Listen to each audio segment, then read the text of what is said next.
ሰላም እንዴት ናችሁ? ደህና ናችሁ ወይ? እኔ እግዚአብሔር ይመስገን ደህና ነኝ። እንኳን ለጌታችን ለመድኃኒታችን ለኢየሱስ ክርስቶስ የልደት በዓል እንኳን በሰላም አደረሳችሁ እላለሁኝ። ዛሬ እንደምታዩት እንደዚህ የሸክላ ጥብስ ይዤ ቀርቤያለሁ። እስቲ አብረን እንየው።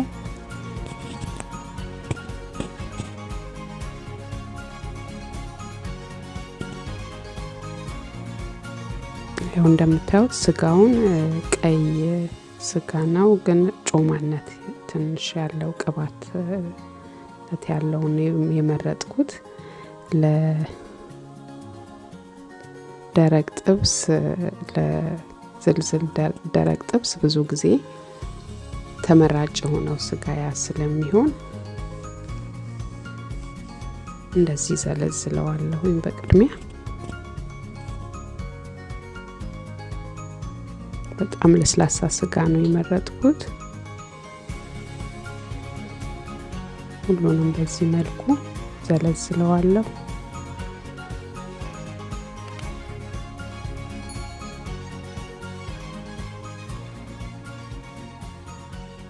አጥንቱን እንደዚህ ቆረጥ አድርገዋለሁኝ።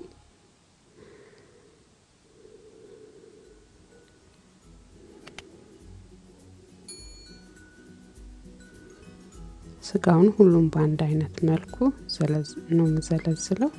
በጣም ማይወፍርም ማይቀጥንም መካከለኛ የሆነ አዘላዘል።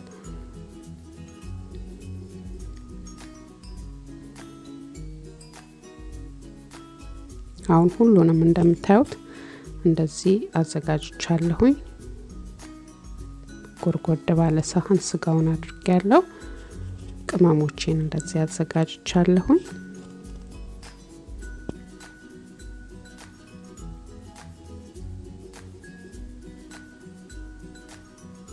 በመጀመሪያ እንዲህ የነጭ ሽንኩርት ፓውደር አለኝ፣ እሱን እጨምራለሁኝ።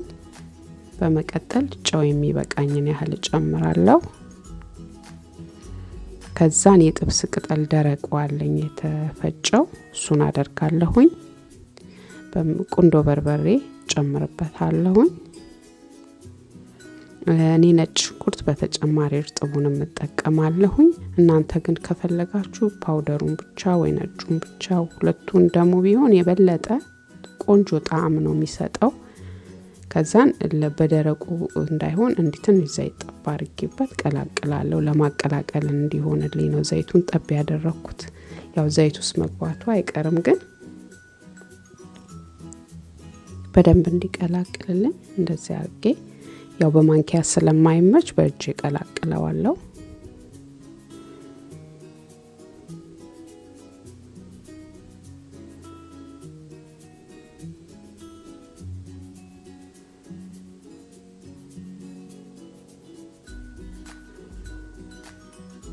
ያው እንደዚህ በደንብ መቀላቀል አለበት። ቀላቅያለሁኝ። አሁን ከድነዋለሁ እንደዚህ ለ40 ደቂቃ። አሁን ዘይቱን እንደዚህ ግሎልኛል። ጨምራለሁ። እሳቱ ትንሽ በዛ ያለ መሆን አለበት። ዝልዝል ጥብስ ደረቅ ጥብስ ስንጠብስ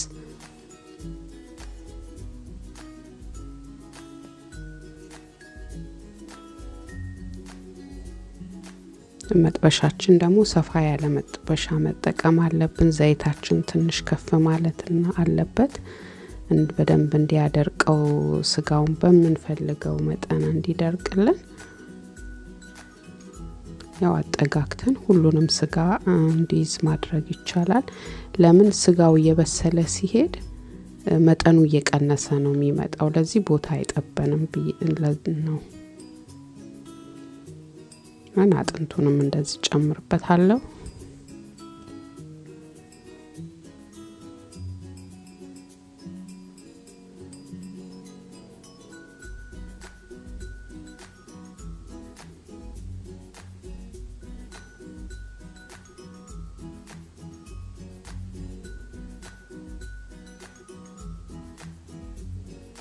ሁሉንም እንደዚህ ያጠጋካው ጨምራለሁ። አሁን ገሉን እንደዚህ አዘጋጅቻለሁ። ሽንኩርቱንም ቃሪያውንም ስጋውን መለስ እያልኩ ያየሁኝ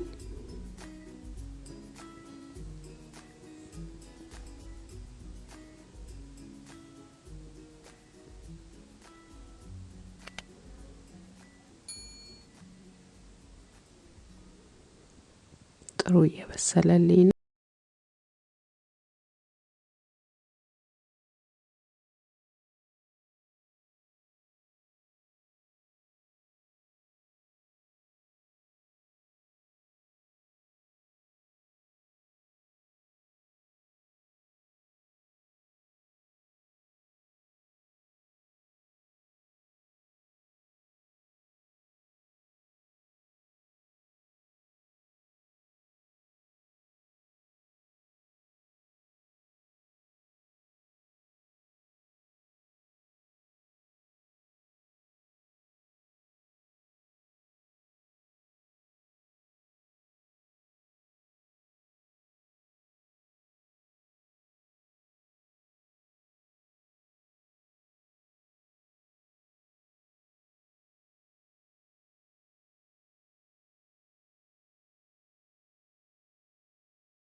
እሱ ላይ አንድ ባንድ አደርጋለሁ።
በጣም ቆንጆ ነው። በጣም እንደምታዩት ነው። በጣም ያምራል። ማማር ብቻ አይደለም ሲበላ ደግሞ በጣም ነው የሚጣፍጠው። አፋችን ላይ ምንም ስጋ እስከማይመስል ድረስ ነው። ምንም ለማኘክ አያስቸግርም። ቆንጆ ሆኖ ነው የበሰለው። ስጋውን ቆንጆ ከመረጥን ቆንጆ የሆነ ጥብስ ይወጣልናል። እንዳልኳችሁ ለስላሳ ስጋን ነው ለደረቅ ጥብስ መጠቀም ያለብን። ይሄው እንደምታዩት ዳጣ በሰናፍጭ ሚጥሚጣ እንጀራዬን አዘጋጅቻለሁኝ። ያው ቪዲዮን ተወዱታላችሁ ብዬ ገምታለሁ። በጎን የሆናችሁ ለምታበረታቱኝ እግዚአብሔር ያክብራችሁ። ጊዜ ሰዓታችሁ ሰጣችሁ ስለምትከታተሉኝ ከልብ ነው በጣም አመሰግናለሁ። እግዚአብሔር ያክብርልኝ። እንግዲህ ለሁላችሁም ለክርስትና እምነት ተከታዮች መልካም በዓል ላለሁኝ። እግዚአብሔር በሰላም ያገናኘን። በሚቀጥለው ቪዲዮ እስከምንገናኝ ለእግዚአብሔር ፍቃድ ሰላም ሁኑልኝ። በጣም ነው ማመሰግነው። ቻው።